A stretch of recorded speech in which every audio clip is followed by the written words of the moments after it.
is-sibt li ġej. L-għażla hija f'idejn kull wieħed u waħda minnkom.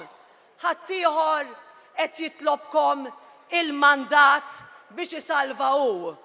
Jiena nitlobkom il-fiduċja biex inroddulkom futur aħjar. Sostni dan il-President tal-Parlament Ewropew u kandidata f'isem il-Partit Nazzjonalista għall-elezzjoni tal-Parlament Ewropew Roberta Metsola quddiem folla mill-isbaħ li nġabret għar-rally kbir tal-Partit Nazzjonalista li sar fil-Pjazza tas-Siġġiewi. Waqt id-diskors tagħha Roberta Metsola qalet li l-politika hi proċess ta' parteċipazzjoni li teħtieġ l-involviment tan-nies. Intkom li tagħmlu dan il-pajjiż, intkom li taħdmu biex tagħmlu minn dan il-pajjiż wieħed isbaħ, wieħed aħjar. Intom li bis-saħħa tagħkom nistgħu mmorru quddiem ħadd ieħor f'pajjiżi oħra u ngħidulhom il-Maltin u għawċin kapaċi. Emmnu fina, emmnu fil-Maltin u fl-Awċin u taraw ir-riżultati. Roberta Metsola tkellmet dwar il-vjaġġ tagħha matul dawn l-aħħar 5 snin fejn b'żewġ membri parlamentari wettqu ħafna u allura bit-tlieta jista' jsir ħafna aktar.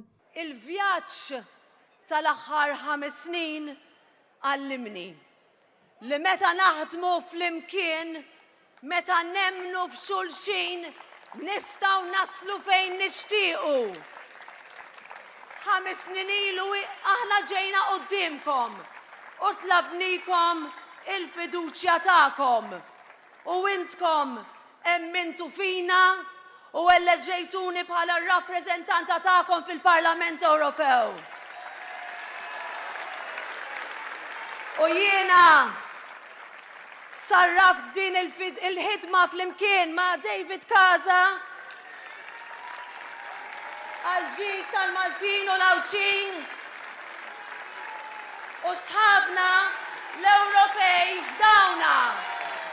Roberta Metsola sostniet li l-Partit Nazzjonalista se jkompli jaħdem fuq livell Ewropew għal futur aħjar li joffri tama lil pajjiżna u aktar opportunitajiet lil poplu.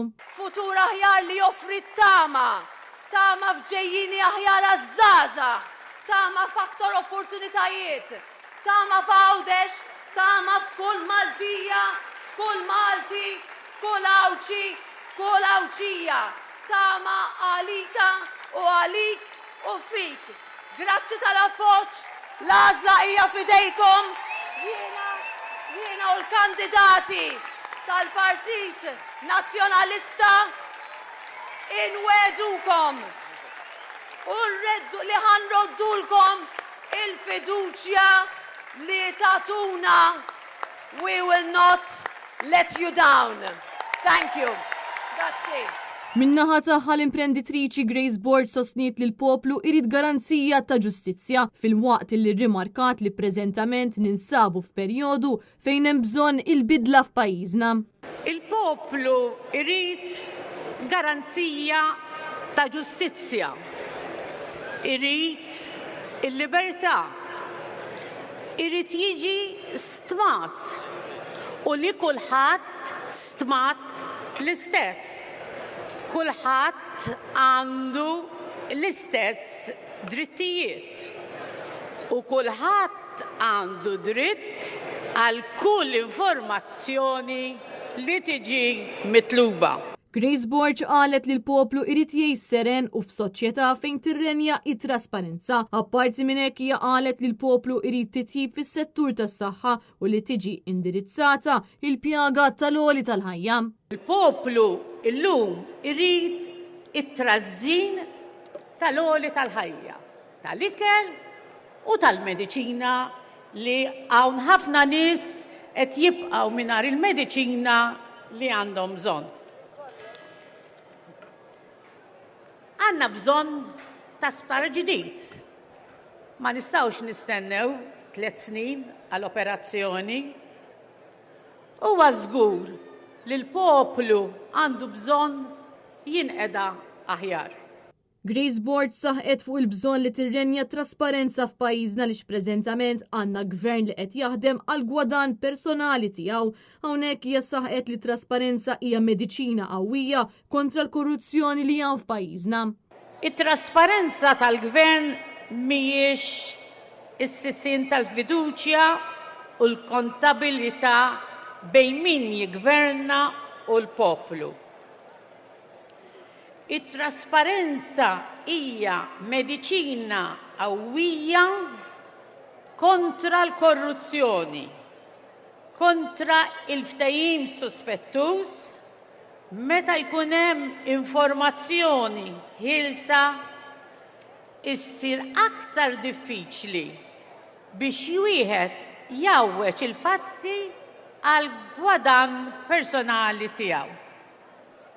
Meta s-soċjetà tkun armata b'dan it-tim ta' tarif, wieħed ikun jista' jinnota l-irregolaritajiet u jwaqqaf lil kun min jagħmel il-korruzzjoni. Dwar l-elezzjonijiet tas-sibt li ġej, Grace Borg sostniet li l-vot għandu jmur lejn kandidati li jridu l-ġid għall-lokalità u li verament se jaħdmu sabiex ir-residenti ikollhom ħajja aħjar. Imbagħad fuq l-elezzjoni tal-Parlament Ewropew hija qalet li pajjiżna jeħtieġ neleġġu kandidati li verament se jistinkaw għal pajjiżna għaliex il-viżjoni tal-Partit Nazzjonalista għall-Ewropa sarfet f'ħafna ġid għall poplu Malti u Awċi. Jifhem kemm huwa importanti li aħna parti mill-Unjoni Ewropea. Nixtiequ li żgħażagħ tagħna jibqgħu għal pajjiżna u ma jitilqux. Aħna għandna bżonn l-għajnuna tal-Unjoni Ewropea biex inħarsu l-ambjent, insolvu l-problema ta' tniġġis fl-arja, fl-ibħra tagħna, it-traffiku, l-oli tal-ħajja, l-enerġija u anke l-istorja ta' pajjiżna, il-monumenti, il-teatri, l-artisti, dawna kollha għandna bżonn neħdu ħsiebhom. Giulia Falzon, Allnet News.